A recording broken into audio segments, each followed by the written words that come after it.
यदि आप mutual fund investor हैं और म्यूचुअल फंड में इन्वेस्टमेंट करना चाहते हैं और इसके बारे में कुछ जानकारी लेना चाहते हैं, तो शहर के हर नुक्कड़ पे आपको म्यूचुअल फंड के जानकार, म्यूचुअल फंड के एडवाइज़र मिल जाएंगे। और यदि उनसे आप बात करेंगे कि उन्हें इन्वेस्टमेंट करना है तो कौन सा फंड में इन्वेस्ट करें, वो किसी फंड का पिछले 3 साल, 5 साल या 10 साल का CAGR या XIRR उसका परफॉर्मेंस बताएंगे और ये वही आपको कहेंगे यदि आप इस फंड में इन्वेस्ट करेंगे तो अगले 3 साल, 5 साल या 10 साल में इस परफॉर्मेंस को वो रिपीट करेगा। जहाँ तक परफॉर्मेंस के रिपीट करने की बात है, ये गलत नहीं है लेकिन पूरी तरह से सही भी नहीं है। ये पूरी तरह से सही इसलिए नहीं है कि ये परफॉर्मेंस रिपीट करने की संभावनाएं तब अधिक हो जाती हैं जब अगले 3 साल, 5 साल और 10 साल का मार्केट कंडीशंस, जो पिछला 3 साल, 5 साल, 10 साल का कंडीशन था वैसा ही कंडीशन रिपीट हो तो। लेकिन सबसे बड़ी समस्या ये है इन्वेस्टर्स के लिए कि उनको ये नहीं पता कि अगला 3 साल, 5 साल या 10 साल मार्केट का कंडीशंस अच्छा होगा या मार्केट का कंडीशंस खराब होगा।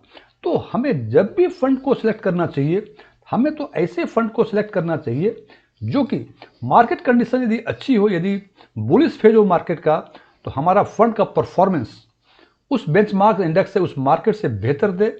और यदि बियरिश फेज हो, यानी मार्केट यदि गिरता हुआ मार्केट हो, हमारा फंड का परफॉर्मेंस जो डाउनवर्ड होगा वो कम से कम जितना मार्केट डाउन हुआ है उसके बराबर हो या उससे कम हो तो और बेहतर है। इसी कॉन्टेक्स्ट में आज हम बात करेंगे कि रिटर्न के साथ साथ रिस्क को देखना जरूरी है और इस रिस्क को देखने के लिए एक रेशियो है जिसको हम कैप्चर रेशियो कहते हैं। आज हम चर्चा करेंगे इसी कैप्चर रेशियो के बारे में और देखेंगे डिफरेंट फंड्स के परफॉर्मेंस के साथ साथ उनका कैप्चर रेशियो, और ये निर्णय लेंगे कि क्या केवल परफॉर्मेंस देके, पिछला परफॉर्मेंस देख के ही फंड को सिलेक्ट करना क्या लाजमी है।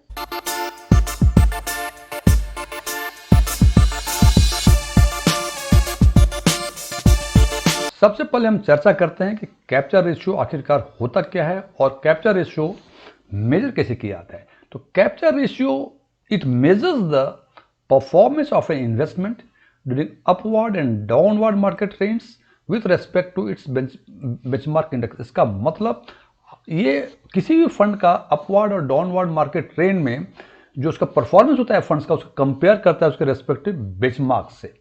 इसका मतलब कि यदि मार्केट यदि 2% अप हुआ है तो हम फंड का परफॉर्मेंस देखते हैं कि उसका परफॉर्मेंस भी 2% अप हुआ या 2% से कम अप हुआ है। और डाउनवर्ड मूवमेंट में हम देखते हैं कि यदि मार्केट 2% डाउन गया है तो इस फंड का परफॉर्मेंस 2% से कम डाउन हुआ है, 2% से अधिक डाउन हुआ है। और ये फंड मैनेजर की कैपेबिलिटी डिफरेंट मार्केट कंडीशंस में फंड को कैसे मैनेज करता है ये बताता है। इट इज ओनली बिकॉज कि मार्केट यदि अपवर्ड है तो फंड का भी परफॉर्मेंस अपवर्ड ही होगा। लेकिन सबसे समस्याएं तब आती हैं जब मार्केट ट्रेंड डाउनवर्ड्स होते हैं। उस टाइम फंड का परफॉर्मेंस जितना डाउनवर्ड ट्रेंड है उससे अधिक परफॉर्म करता है, उससे अधिक डाउनवर्ड होता है या उससे कम डाउनवर्ड होता है। यही ये फंड मैनेजर की इफिशिएंसी इसी कंडीशंस में मापते हैं। और इस प्रकार से यह चर्चा की हमने मालूम होता है कि कैप्चर रेशियो 2 तरह का होता है। एक तब जब मार्केट अपवर्ड ट्रेंड में हो जिसको कि अपवर्ड मार्केट ट्रेंड कहते हैं, और एक तब जबकि मार्केट डाउनवर्ड ट्रेंड में हो और उस टाइम फंड का परफॉर्मेंस कैसा हो उसको बोलते हैं डाउनवर्ड मार्केट कैप्चर रेशियो।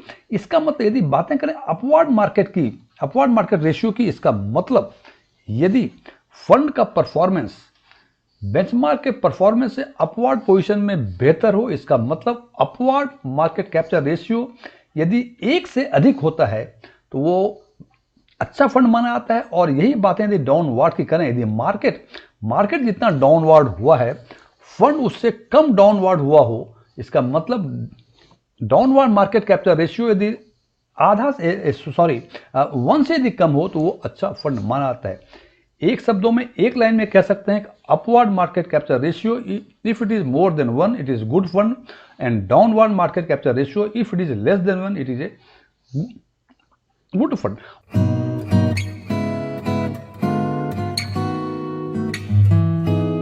और कैप्चर रेशियो को कैलकुलेट किया जा सकता है up market capture ratio upon down market capture ratio.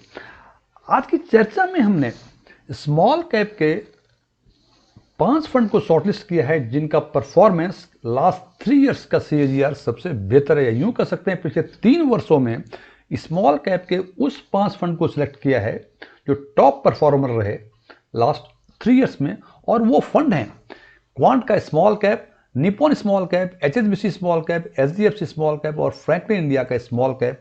इन 5 फंडों में से 3 फंड का जो बेंचमार्क है क्वांट का, निप्पॉन इंडिया का, फ्रैंकलिन का, इन तीनों का निफ्टी स्मॉल कैप 250 TRI है, जबकि HSBC और SDFC स्मॉल कैप का S&P BSE 250 small cap TRI है।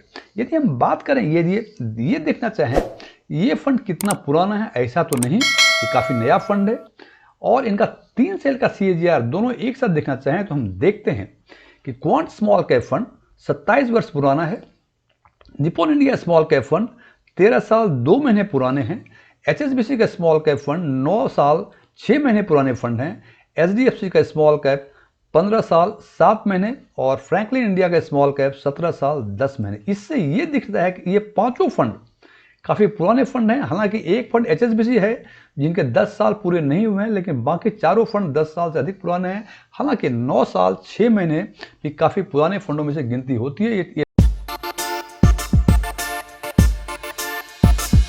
लिस्टेड फंड है।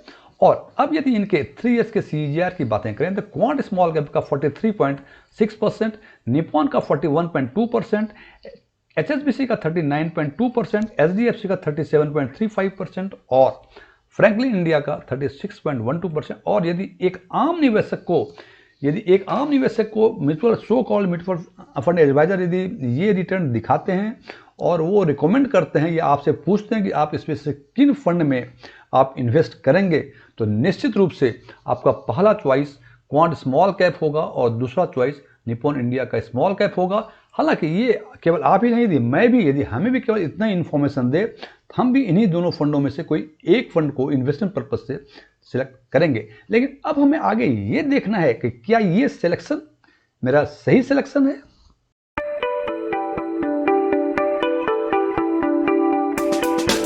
इसके लिए हम एक कदम और आगे बढ़ते हैं और कैप्चर रेशियो के बारे में चर्चा करते हैं कि देखते हैं इनका कैप्चर रेशियो क्या है। जैसे कि मैंने पहले बताया हुआ है कि capture ratio upward market capture ratio और डाउनवर्ड मार्केट कैप्चर रेशियो होता है। यदि हम अपवर्ड कैप्चर रेशियो की बातें करें तो क्वांट का 110 है, सबसे अधिक है, निप्पॉन इंडिया का 97, HSBC का 92, SDFC का 96 और फ्रैंकलिन इंडिया का 85।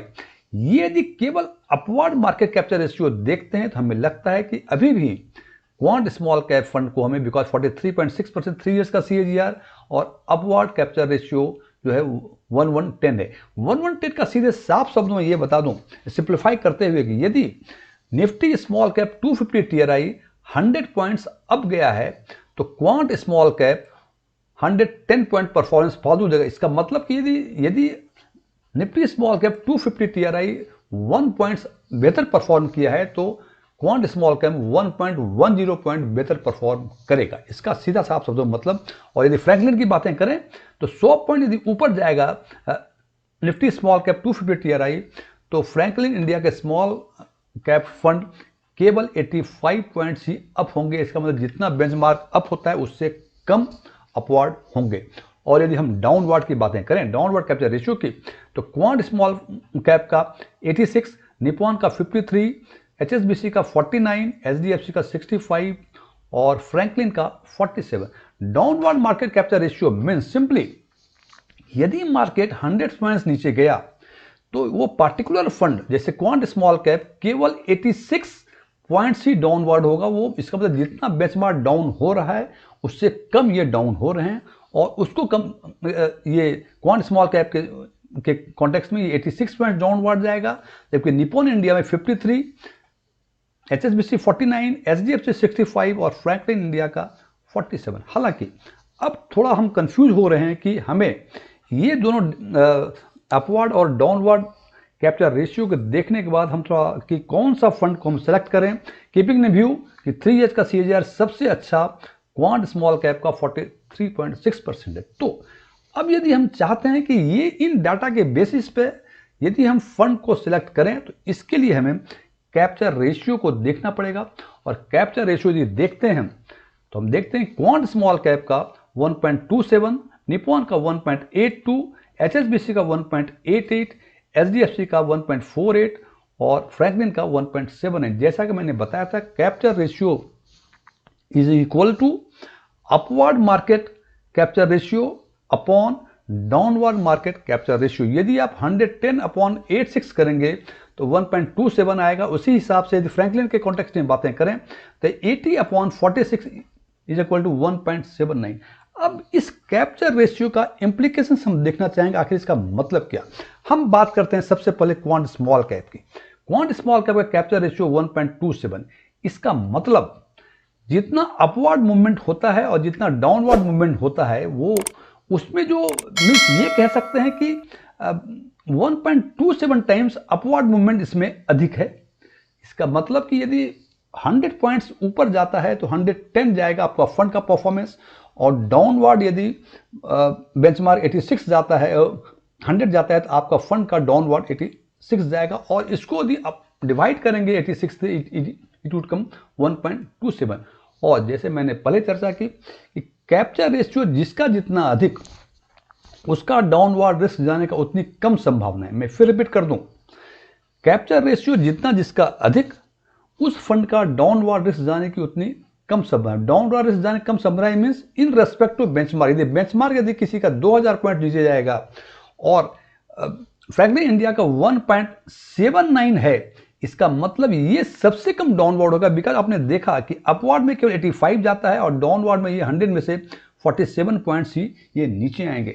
फ्रेंड्स, अब इन तीनों को यदि देखते हैं तो हमें लगता है कि 1.88 जो कि HSBC स्मॉल कैप फंड का है, इसका कैप्चर रेशियो 1.88 में सबसे इसमें अधिक है। इसका मतलब सबसे बेहतर फंड यदि डाउनवर्ड रिस्क और अपवर्ड मूवमेंट को कंपेयर करके देखें, सबसे बेहतर फंड HSBC स्मॉल कैप दिख रहा है। हालांकि इनका 3 इयर्स का CAGR 39.2%। अब निर्णय लेने की बारी आपकी। यदि आप केवल CAGR के बेसिस से फंड को सिलेक्ट करते हैं तो 43.6% आपका क्वांट स्मॉल कैप का है, आप ये फंड को सिलेक्ट करेंगे। और यदि आप CAGR और कैप्चर रेशियो मीन्स आपको नहीं पता कि अगला 3 साल मार्केट यदि अगला 3 साल केवल अप ही रहता है तो सबसे बेहतर फंड ये होगा क्वांट का स्मॉल कैप। और मार्केट यदि अगला 3 साल डाउनवर्ड ट्रेंड में रहता है तो सबसे बेहतर फंड फ्रैंकलिन का स्मॉल कैप होगा। तो फ्रेंड्स, मैं फिर रिपीट कर रहा हूं, मेरे ओपिनियन कैप्चर रेशियो के हिसाब से सबसे बेहतर फंड फ्रैंकलिन का HSBC का स्मॉल कैप, लेकिन CAGR के बेसिस पे क्वांट का small cap. Keeping in view we do not know कि आने वाला 3 साल 5 साल मार्केट कंडीशंस किस हिसाब से होंगे, इसलिए हम ये चाहते हैं कि अपवर्ड मूवमेंट परफॉर्मेंस बहुत बेहतर ना भी हो, लेकिन डाउनवर्ड रिस्क की संभावनाएं फंड्स में कम होनी चाहिए। और उसके लिए सबसे बेहतर फंड इन पांचों में से HSBC स्मॉल कैप फंड। हालांकि जैसे मैं बार बार कहता हूं, अंतिम निर्णय हमेशा आपका। Thank you.